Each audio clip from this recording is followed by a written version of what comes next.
À l'aéroport international de Yaoundé-Nsimalène, c'est 35 à 40 départs et arrivées au quotidien. Un trafic qui prend de l'altitude. À ces jours, on compte 2 millions de passagers sur nos aéroports et on a projeté que dans 10 ans, ça veut dire dans 2030, on aura au moins 6 millions de passagers.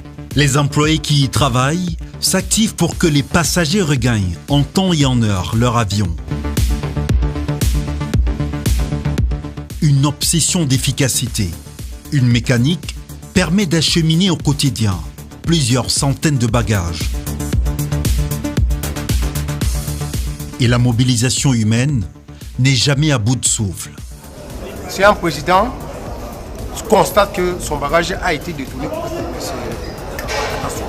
Rayon X, intelligence artificielle, badge électronique, toutes les technologies performantes sont mises au service de la sûreté. Veiller à ce qu'il n'y ait aucune incursion dans notre dispositif. Un travail de fourmi pour des expériences de voyage plus sûres et durables. Le ciel camerounais est sûr.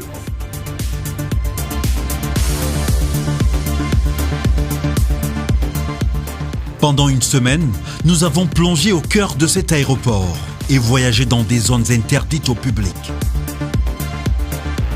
Embarquement immédiat.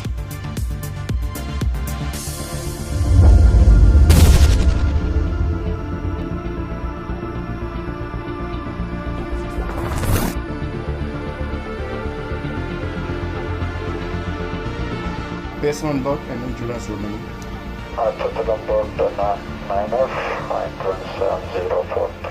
Ce sont les gendarmes du ciel.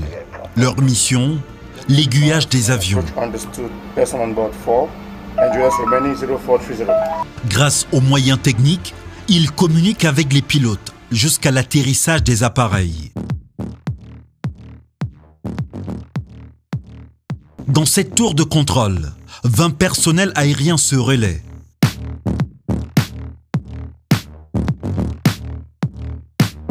Sur leurs écrans, les plans de vol, les équipements à bord et l'immatriculation de chaque aéronef. Ici, les facteurs météorologiques sont suivis de près. Ils influencent les conditions de vol. 210 degrees 3 knots. Visibility 6 km. Thunderstorm cloud view 300 feet.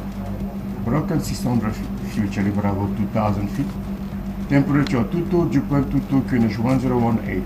Charlie Bravo sector north, northeast, northwest. Trend becoming no significant weather. Dans le domaine de l'aéronautique, 20% des accidents sont causés par une mauvaise météo.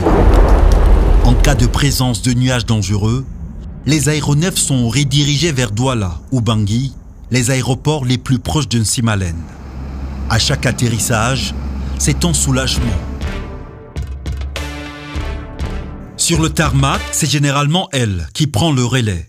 Après la descente des passagers de l'appareil, Edwige effectue un tour d'avion pour s'assurer qu'il n'a subi aucune dégradation au cours de l'atterrissage ou pendant l'escale. Je suis satisfaite pour le tour avion. Maintenant, je vais voir avec le commandant les items différés parce qu'il y a des items qui sont permis. Je vais voir avec le commandant. Le commandant a sa licence qui est à jour. S'il a sa licence qui est à jour, parce que là-dedans, il y a l'équipage. Son scan n'est pas seulement visuel, il est aussi tactile. Quand il y a un problème, il y a des mesures qu'on prend. S'ils ont pris les mesures, ça va. Selon le manuel, selon leur manuel d'exploitation. S'ils ont pris les mesures en fonction de ce que le manuel dit, ça va. L'oiseau de fer et l'oiseau de plume ne font pas bon ménage. Les chocs se produisent très souvent pendant les manœuvres de décollage ou d'atterrissage. Moment particulièrement délicat pour les pilotes.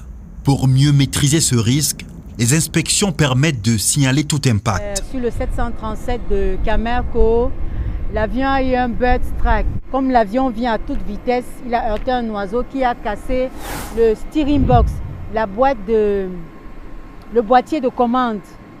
Là où il y a les commandes, le boîtier qui cache ces commandes-là. Une inspection observée depuis ce lieu stratégique. Grâce aux 196 caméras, les opérateurs de vidéosurveillance scrutent l'ensemble de la plateforme. Bonjour, comment vous allez? Très bien. Et le boulot, ça va? Vous avez procédé déjà au contrôle radio? Non, mon colonel, nous allons le faire tout à l'heure. Nous sommes encore en plein dans les rapports de prise de service. D'accord. J'ai donné une consigne particulière, celle de procéder à l'inspection filtrage systématique. La vidéosurveillance, pour nous, c'est l'œil de Dieu. Et rien n'échappe à cet œil de Dieu. Un visuel